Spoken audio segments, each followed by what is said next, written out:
Suriname dikenal sebagai salah satu negara terkecil di Amerika Selatan. Negara yang terletak di pesisir utara Amerika Selatan ini memiliki populasi dengan etnis yang cukup beragam. Laman Britannica menyebut bahwa Suriname pernah menjadi rumah bagi kelompok penduduk asli selama ribuan tahun, seperti suku Arawak dan Karibia. Suku Surinen juga termasuk kelompok penghuni awal Suriname dan namanya diadaptasi menjadi nama negara tersebut. Akan tetapi, memasuki abad ke-16, sekelompok bangsa Indian lain mengusir Surinen. Surinen kemungkinan juga bermigrasi ke bagian lain wilayah Guyana yang dulu meliputi Suriname, Guyana, dan Guyana Perancis. Sejak Spanyol mengirim utusannya untuk mengunjungi Suriname pada 1500, wilayah tersebut mulai didekati bangsa Eropa. Namun, upaya untuk mendirikan pemukiman Eropa kerap gagal karena perlawanan bangsa Indian, termasuk di paruh pertama abad ke-17.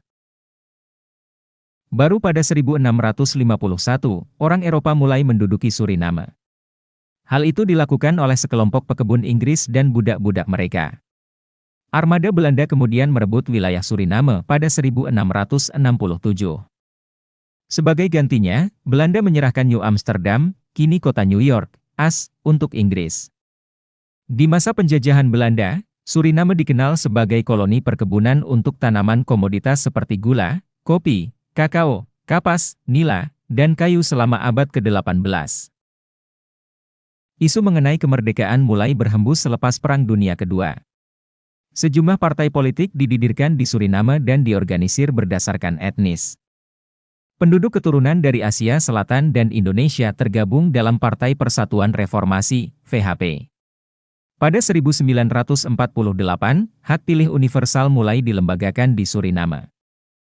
Otonomi untuk mengurus persoalan dalam negeri sendiri juga telah dimiliki Suriname pada 1954. Usai melalui proses politik, Suriname akhirnya merdeka sebagai negara pada tanggal 25 November 1975. Suriname memiliki penduduk sekitar 500.000 jiwa. Hampir sebagian besar penduduk terbagi ke dalam etnis Creole, India Timur, Jawa, dan Marun. Keberadaan etnis-etnis ini di Suriname berasal dari proses penjajahan. Masuknya bangsa Eropa ke Suriname membuat wilayah tersebut berkembang sebagai tempat multietnis dan multibahasa. Orang-orang Inggris yang mendirikan perkebunan pada 1651 mengimpor budak asal Karibia dan Afrika. Para budak dipekerjakan secara paksa di perkebunan milik orang Inggris. Budak-budak ini lantas berkembang menjadi nenek moyang etnis Creole. Setelah perbudakan dihapus pada 1877, banyak etnis Creole tinggal di Paramaribo, ibu kota Suriname. Penghapusan perbudakan memicu Belanda merekrut 34.000 pekerja perkebunan dari India Timur hingga tahun 1916. Hanya saja, Inggris yang menguasai wilayah India, kemudian melarang masyarakat jajahan mereka diambil Belanda. Aku Giovanni Alfonso Di Cromo, aku 27 jaar oud, aku manggon nang Den Haag, karo bojoku, aku duwe anak siji. Belanda lantas mengalihkan fokus ke Jawa. Karena merupakan koloni sendiri, Belanda mengimpor 33.000 penduduk asal Jawa ke Suriname. Proses pengimporan buruh Jawa ini berlangsung sejak awal sampai pertengahan abad 20. Sebanyak 8.400 pekerja Jawa di Suriname berhasil pulang seiring dengan habisnya kontrak mereka.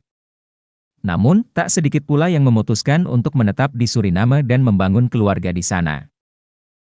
Sementara itu, etnis Marun berasal dari sejumlah budak yang ingin membebaskan ikatan perbudakan di kampung halaman mereka di Afrika. Jumlah etnis Marun yang datang ke Suriname sekitar 7.000 jiwa. Dari segi bahasa, penduduk Suriname bertutur dengan bahasa etnis mereka sendiri. Etnis Creole akan menggunakan bahasa Seranan, India Timur memakai bahasa India, Jawa dengan bahasa Jawa, dan Marun memakai bahasa Saramaka, Matawai, hingga Njujka. Kondisi ini kemungkinan berlangsung hingga tahun 1945. Pasalnya, Belanda, selaku penjajah Suriname, tak menghendaki adanya persatuan. Belanda juga melakukan pemisahan tempat tinggal berdasar etnis di Suriname. Bahasa Belanda lantas menjadi bahasa resmi di Suriname. Kendati begitu, tak semua penduduk Suriname fasih dengan bahasa tersebut. Tak ayal, mereka masih menggunakan bahasa etnis masing-masing sebagai bahasa utama. Penduduk Suriname sebagian besar memeluk agama Kristen. Ada pula umat Katolik Roma dan Moravia di Suriname. Untuk penduduk keturunan Asia Selatan, mereka beragama Hindu. Sementara itu, 1/10 dan 1/5 penduduk Suriname beragama Islam. Mayoritas dari mereka adalah orang Jawa dan sebagian kecil merupakan orang Asia Selatan. Terdapat pula penganut Konghucu di antara komunitas Tionghoa. Adapun agama dari Afrika dan India juga masih menjadi agama yang dianut penduduk Suriname secara luas. Terima kasih sudah menonton, tetap ikuti Live Facts Indonesia untuk menambah wawasan kamu. Tunggu video berikutnya, dan jangan lupa subscribe, like dan berikan komentar.